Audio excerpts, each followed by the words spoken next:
Is the building.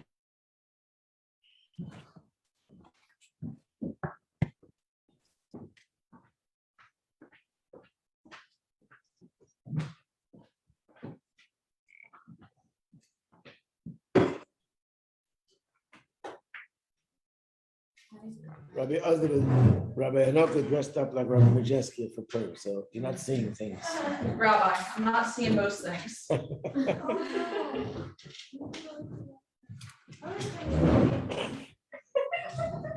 What?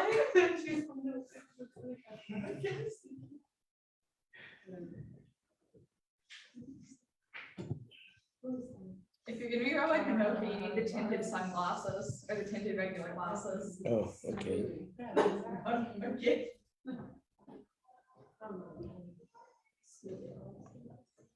What's this?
So quiet.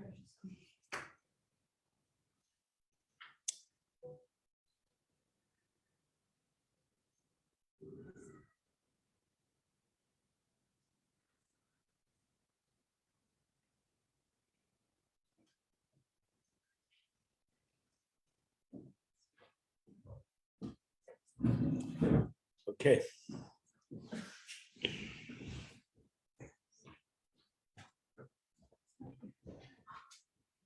I remember that skirt.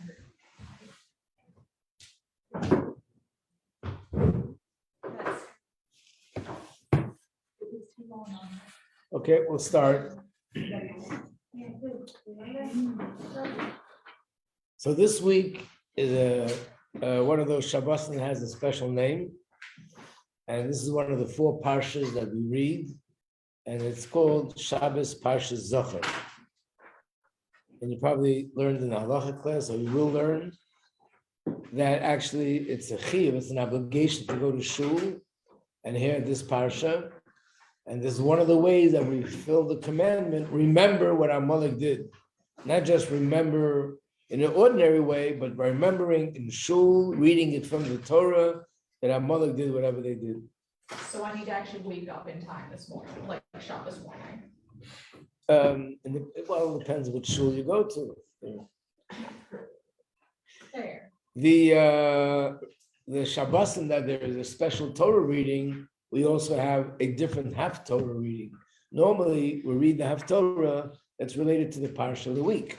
But when it's one of the 4 parshas, like this week it's Zocher, we read a Haftorah that connects to Purim and Parsha Zocher, which is reading about Amalek. Okay. So it starts off like this in the Haftorah. I'm going to read in English, even though you can follow me in the Hebrew. In the Haftorah, Parsha Zocher, it tells us about Shaul HaMelech, that he was given a task. And the task was to eliminate Amalek. And that's one of the mitzvahs.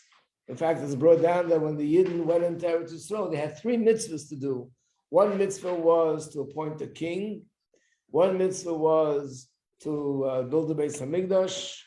Another mitzvah was to destroy Amalek. So now we had a king, his name was Shaul HaMelech. So the mitzvah came to destroy Amalek. He destroyed Amalek successfully, but he did do 2 things which he was not supposed to do. One, that he allowed the king himself to live. His name was Agag. And the second thing is, he also allowed the tzayin ubaka, like why kill the sheep and the cattle? So the sheep and the cattle he didn't kill, even though he was told to do it. As a result of that, not listening to Hashem, Hashem took away the kingdom from him, and the kingdom was given over to David HaMelech. Of course, there's much more depth to the story, because there's a pasuk that says that Shaul HaMelech was 1 year old when he became king. And the Gemara says, how can that be 1 year old? It means in terms of sin, he was like a 1 year old. In other words, he was a tzaddik that had absolutely no sin. So we're not talking about an ordinary person. We're talking about a person who was a great tzaddik. And nevertheless, this happened. So the Rebbe is going into the story from a deeper perspective. The Haftorah and reading Parsha Zoch is connected to Purim, and that's why we read it the Shabbat before Purim. And the reason is because Haman was a descendant of Agag, which means it says in the story in the Haftorah, Parsha Zochar, that Haman, that Agag, Amalek was supposed to be killed, and the Gemara says that Haman the Rasha was born only because Shaul didn't kill Agag. In other words, he captured the king, and he killed all the other Amalekim. Now the king that he captured, he allowed him to live. The next day, Shmuel came to him, and he told him, you did not follow Hashem's command, and Shmuel HaNavi himself killed the king, Agag. But that one day that he allowed the king to live, he had relations with a woman, and as a result of that, a baby was born, and as a result of that, Haman was born a few generations later. So basically, from not listening to Hashem, that brought about the birth of Haman, which brought about the story of Purim. So Purim and this story with Shaul HaMelech are very closely connected. Because the whole decree of Purim that came about through Haman was all a result of the fact that Shaul didn't listen to Hashem and didn't kill Agag right away. In the Torah, everything is very precise. So it's understood that not only the general story is connected, but also the details, which are, there's a dialogue here between the king Shaul and Shmuel. Shaul was pleading with him that he should allow him to continue as a king. So Shaul said to Shmuel, Hakimoisi is Dvar Hashem. I did fulfill the words of Hashem. And then he asked him, what about by the way, the cattle and the sheep was also one of the things that allowed the Amalekim to live, because the Amalekim were sorcerers. They were people who knew sorcery, they practiced sorcery. So through the power of sorcery, they disguised themselves as cattle and as sheep. So by allowing the cattle and the sheep to live, a lot of the Amalekim were able to remain alive. And that allowed the future of Amalek. So he said to, and he said to Shmuel HaNavi, I didn't just take the cattle for no reason. My intention was to bring them as a sacrifice. And Shmuel HaNavi answered him, Shmoya mezevach toiv, which means to listen to Hashem's command is better than bringing a sacrifice.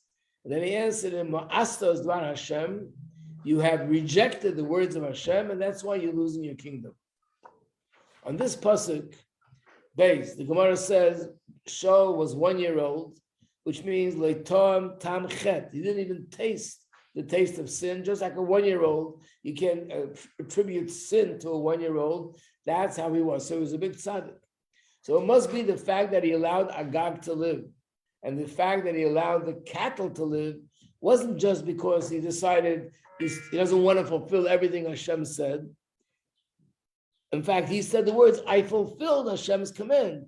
That means not only he didn't consider that he did something against Hashem, he felt that he actually fulfilled Hashem's command. Why is that? Shaul HaNavi knew the deeper content of carbon. That when you take a gashmistic animal and you bring it as a carbon to Hashem, this is the ultimate pleasure, that you take darkness and you transform it into light. You take Gashmias and you transform it into Ruchnias. So Shaul HaMelech said, imagine if you take an ordinary animal and you turn that into Ruchnias, that gives Hashem such great pleasure. Imagine if you take something lower You take an animal that belongs to Amalek, which is the worst of all the nations, and you turn that into a carbon, that must be giving Hashem the greatest pleasure that's unimaginable. So in other words, not only he didn't think he did something wrong, he actually thought he went out of his way to give Hashem additional pleasure. If I would have killed them, they would have been dead. This way, I didn't just kill them, I'm going to bring them as a carbon, which means they will be transformed into something Kedusha. So the greatest pleasure is from taking darkness, making it light, taking bitterness, making it sweet. I'm going to take the most bitter, the most darkest thing in the world and make that sweet. So what was wrong? So the Gemara says these words, Shol holach achratam. What he thought made sense, but it made sense logically. He did according to what he perceived as logical and right. And the truth is, it did make sense. What was lacking was Kabbalah Soil. Kabbalah means put your intellect aside and just accept what you were told and follow what you were told, totally submitting himself without interfering with your understanding and your logic. If he would have done that, this never would have happened. And this is what Shmuel Amar Navi answered him. Shmuel Navi said, Shmaya mizebach toiv, which means to listen is better than a sacrifice, and to pay attention to Hashem's command is better than the fattest rams that you could find. In other words, these two terms represent serving Hashem with seichel, serving Hashem with the fattest, meaning the cream of your possession, the cream of a person's possession, which is the best of the possession. What's the most precious? What do I have that's the greatest? Is my brain, seichel. Seichel is something which is the deepest part of a person, and that should be used to serve Hashem. In fact, Hashem wants that. He doesn't want us just to serve him with Kabbalah and not use our brain. That's why we have Torah, and we're actually it's demanded of us to use our seichel to understand. And in fact, it says that when a child only begins to speak, teach him to say the words Torah Tziva Lana Moshe. And as the child grows, the intellect grows. That's how his capacity grows. So therefore, what you teach him should also grow. Teach him deeper things. So Torah is demanding of us to use our seichel. I mean, one of the reasons for that is, wouldn't it be simpler? Don't use seichel. Just follow orders. Be like a robot. Do what Hashem says. So the Rebbe explains one of the reasons for that is because then you wouldn't be using the best part of you. There's a phrase here, if you look at the Hebrew, there's a little number 8. Right next to that it says, Kol Chaylev Hashem, which means the fats goes to Hashem. Here the Rebbe is quoting the words of the Rambam.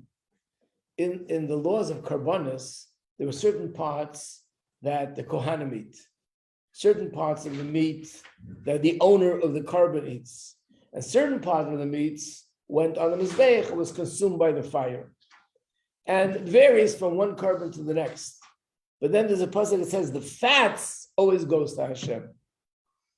The word fats could mean physically fats of meat, but it's also used in a different context to mean the best part, the cream of the crop, like we use the expression, something which is the best. And what is it saying? That the best should always go to Hashem. So the Rambam says, for example, if a person, we had the example in Chumash, that there were two brothers, Cain and Hevel, and Cain's carbon was not accepted by Hashem, and Hevel's carbon was. And therefore Cain was jealous and he killed him. But what was the reason why Hashem accepted Hevel's sacrifice and not Cain? The reason was because Hevel brought the best. And Cain said, anyway, this is going to be burnt as a carbon, so why bring the best? I brought leftovers, whatever I have. So we learn from this, no, when it comes to Hashem, it should be the best. Which means if I have a guest in my house, give him the best accommodations, the best food. If I'm giving something as a donation to a shul, I give the best. And the same of myself, I should give the best of myself. What's the best of myself?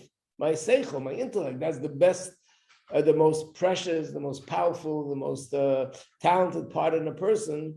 The part of the person that has the most value is the brain. That part should be given to Hashem. So imagine if a person would say, don't use your brain, just serve Hashem with your hands, your feet, your mouth, do what has to be done, and don't think. That means we're serving Hashem with all the external aspects, But the best part of me, I'm not giving him. So you have to use your seichel. On the other hand, it has to be together with Kabbalah Soil.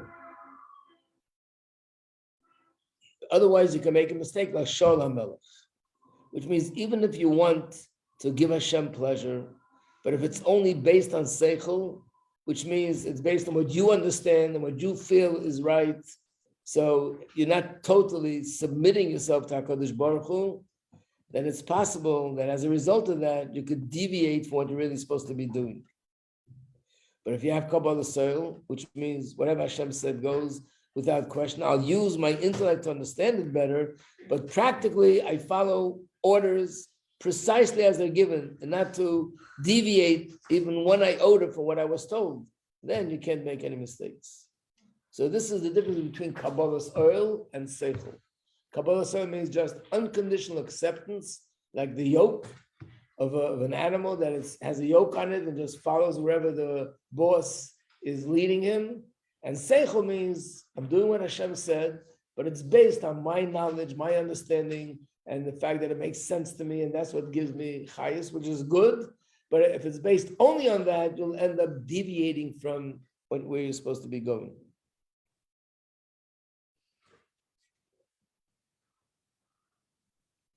And look, the Rebbe says, look what happened to Shol HaMelech. Because he was lacking in Kabbalah Soil.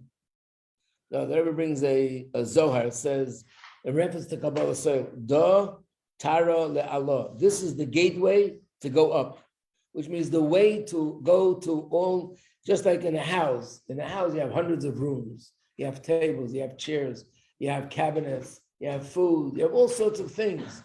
But to get to everything, you have to go through the front door. If the front door is closed, nothing is accessible to you. If the front door is open, you can go in. Now you have access to everything else. In Kedusha, what's the front door? What's the gateway to get to everything else is Kabbalah Soil. So even if serving Hashem with Seichel is very precious and important, but you have to go through the front door. The front door is not Seichel. The front door is Kabbalah Soil. And we see that if not, if it doesn't have Kabbalah Soil, it's possible to make a mistake, like Shol HaMelech, who didn't kill Agag. And as a result of that, Haman HaRasha came into existence. And as a result of that, he was ready to, God forbid, annihilate all the Yidden. So look how much damage came out just from not following precisely Hashem's words. So now we understand what happened that broke the spell, that canceled the decree. It had to be also something which is the opposite of Seichel, but Kabbalah Soil, Mesiras Nefesh. And that's what happened. In that generation, the Yidden had Mesiras Nefesh, which is above Seichel.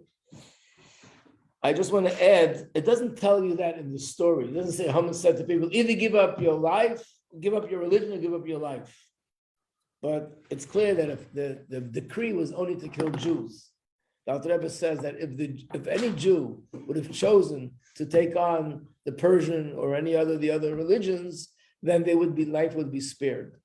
The Alter Rebbe says an incredible thing. Not only nobody did it, the thought didn't even dawn upon them to do that to save themselves. That was the ultimate Mesiras Nefesh. And another thing, which it doesn't say here, but another place that everyone once explained, that it says in Chassidus that Shvil Shapesach, when the Jews jumped into the Yam Suf, when the water split, that's considered a Rosh Hashanah for Mesiras Nefesh.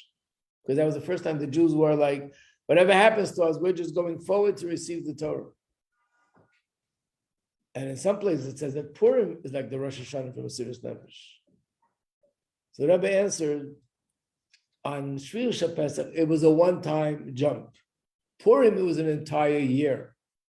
And Mesiras Nefesh that lasts for a year is entirely a different category of Mesiras Nefesh. You can't even compare. In other words, throughout a year, the reason why a year is called a year, because the word Shana means changes.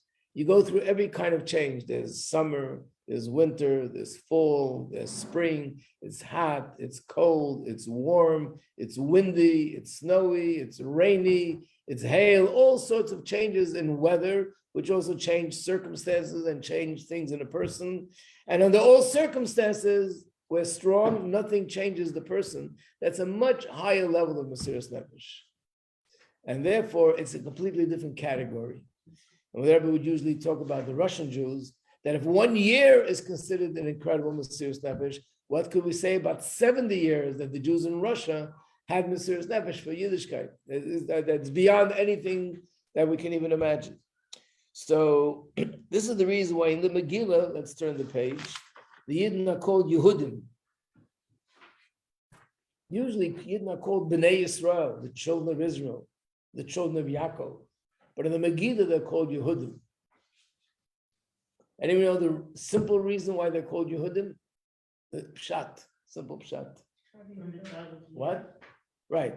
So number one, they were tribe of Yehuda, and that means that the Jews who were around in those days were all from the tribe of Yehuda and under the kingdom of Yehuda. The other 10 tribes, which were under a different king, they were all lost. They went into exile. So the Yidden were called Yehudim, and that's where the term Jew comes from. The Jew is from the word Yehudi. But the Gemara says, Kol ha-kofer b'avodah zarah. Whoever denies idol worship is called Yehudi, is called a Yehudi. Because the word Yehudi comes from the word Haidah. Haidah means to, it also means to submit yourself. Where do we find that? What does Moida Ani mean? Moida Ani means I thank you, Hashem, for giving me my life back. Moida Manachnu Lach, we thank you, Hashem. But the word Moidim also could mean I admit you're right. It's like submitting yourself to someone else. And the two things are connected because it means I'm humbling myself to a higher authority. So Yehudi means I'm totally submitting myself to Hashem, and that's the opposite of Avodah Zarah. And this is the connection between the Haftorah and the story of Shaul HaMelech and Purim. Shaul HaMelech's main mistake that he made was he was lacking Kabbalah Soil. Naturally, on a much high, not on a simple level that we can relate to, on a very fine level for a tzaddik of that degree. But as a result of the lack of Kabbalah Soil, it could lead to ultimately that there was a threat against all Jews, and therefore, what was needed to counteract that was Kabbalah Soil, Mesiras Nefesh, was also above Seichel, and that's what Shmuel said. Listening to Hashem is greater than all the logic that you can tell me. And that's with that spiritual power that we're able to overcome it. Basically, according to this, we can understand that Purim is a time to drink. Like it says, Chai Vinish Purim is supposed to be happy. But the happiness is supposed to be Adar II. And here is the thing that I told you in class. The Yada means that the avoid of Sur Meira, of rejecting Haman, Asay Teiv, which is to pursue good, has to be in a way of Lo Yada, above Seichel. Not Chas v'Shalom, a person could bring out of his mouth, blessed be Haman, or cursed be, God forbid, a tzaddik. But what it means is, of course, blessed be Mordechai, and of course, cursed be Klippa. But it's Adar Yada, it's from above Seichel. And that's what Purim is. It's all about the fact that they had that ability to be above Seichel, Amunah Pshuta, Mesiras Nefesh, and this gives a person to have Amunah all year round. And that's what the real theme of Purim is all about. There's one footnote here I'd like to show you. It's something which relates to all of us. And it says, to deny Avodah Zarah. So the Rebbe writes, number 11, that the Friedrich Rebbe once said, Avodah Zarah means Avodah, serving, and Zarah means foreign, to serve foreign gods. That's the literal meaning, but there's also a deeper meaning. To do something which could be service to Hashem, but it's foreign to you. What does that mean? For another person, this might be a good avodah. Or even for the same person at a different time, it would be a good avodah. But now it's foreign. Now you have to do a different avodah. So when you put aside the avodah that you have to do, and you get involved in avodah, which is not your avodah, that's avodah zarah. It's a very powerful statement. And I guess the difference is if I'm thinking about Hashem or I'm thinking about myself. But if I know that a certain avodah is my avodah, this is what's required of me. But I like something else which is better. In a sense, that's like avodah zarah. I'm doing an avodah which is foreign to me. So, for example, we find letters from the Rebbe where people would write that they're working in a certain place. Let's say they're teachers of children or doing something else, and it's very difficult. They want to let go, and they want to do something else. And the Rebbe would write them, no, this is your avodah, and therefore you have to adjust yourself to it and do it happily. Some of you were in the dorm when Mrs. Gansberg's daughter or son or Enikel, somebody was speaking. I was her daughter and told her about the story that she and her husband were in places in Israel before Israel was developed that was so far out. There was nothing there. It was so hard. She was crying, and she wrote to the Rebbe that she can't handle it. And the Rebbe wrote back that this is your shlichus, which means you might want to do something else, and you might be happier or something else. You think at least. But this is your shlichus. This is what Hashem wants of you. So if I choose something else which is better, and I feel, wow, I would be so happy, I'd do so much more, but it's not what Hashem wants me to do, then it's avodah zarah. And of course, what was the story? Once she heard that, gone were all the tears, gone were all the negative feelings. She was happy and excited to do what she had to do. Because I know, this is where Hashem wants me. But how do we know that? It's very hard to know unless it's based on something, like in this case, it's from the Rebbe. In other cases, from some things we know, if a man was created by Hashem as a man, and a woman was created as a woman, that means that's my shlichus. If a man was created as a kohen, that means that's my shlichus. And if a person was created as a Levi, it's my shlichus. If somebody's a Yisrael, would be very upset, why wasn't I a kohen? I wish I was a kohen. If I was a kohen, I could have been doing this, that, and the other thing. That's avodah zarah. This is what Hashem wants of you. And sometimes we have to just go by Hashgacha Pratis. Those who have a Rebbe are very fortunate that we go by the Rebbe's teachings and by other things, by Shpia. But of course, otherwise it is hard to know what exactly is my avodah. But the point is, if I'm doing an avodah, which is a good avodah, I'm accomplishing, it's amazing, but it's not the avodah that was therefore, then it's avodah zarah. In an army, there's a general that tells everybody where to be. You're in the north, you're in the south. You be here, you be there. Imagine if somebody says, I'm going to do much better in the other spot, and picks himself up and changes places. That could put the whole army and the whole country into danger, because the general sets everybody up where they need to be. And if they go away, they're creating a vacancy, which could make themselves vulnerable and allow the enemy to come in, and who knows what the results can be. So Hashem gives every person and created every one of us to be in a certain place. And one of the ways of knowing that is, of course, by recognizing the talents that we have. And I look at those talents and I say, obviously Hashem created me for this. Rabbi Hecht, the father of all the Rabbi Hechts, Rabbi J.J. Hecht. So we know he had Camp Amuna, he had other projects that for children, Wednesday hour.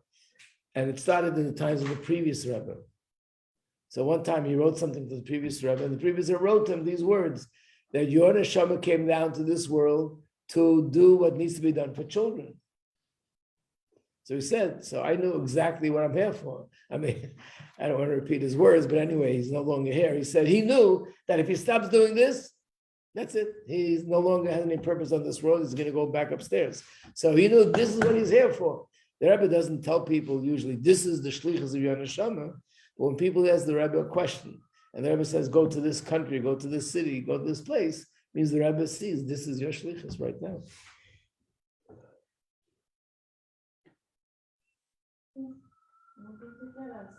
So here's an example. Shaul HaMelech did something which was Kedusha. He was going to bring a carbon. Carbon is one of the greatest, deepest secrets that are found in the Torah. And that's what the whole Beis Hamikdash is all about. But not in this case. And therefore it was avodah zarah in a certain sense, in a small scale. And it all comes from following Seichel.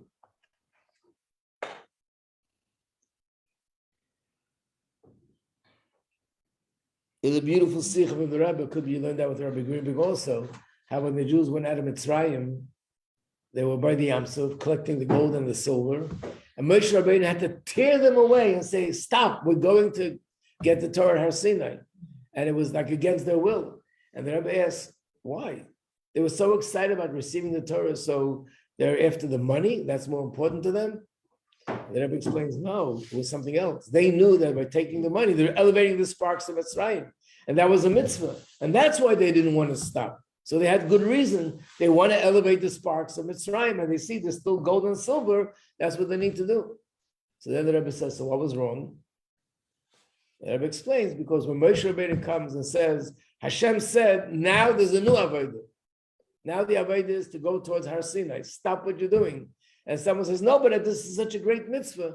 The answer, but that's not what Hashem wants you to do now. That's what we wanted you to do until now. Now there's a new Avodah, and go do the new Avodah. So they should have stopped and willingly and happily let go and just immerse themselves in the new Avodah. Because everything I do is what Hashem wants, not what I feel I can express my love for Hashem. It's what Hashem wants. That's Kabbalah.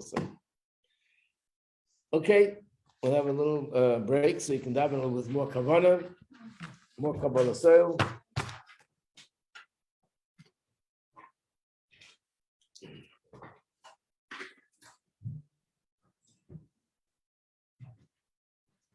Mm-hmm.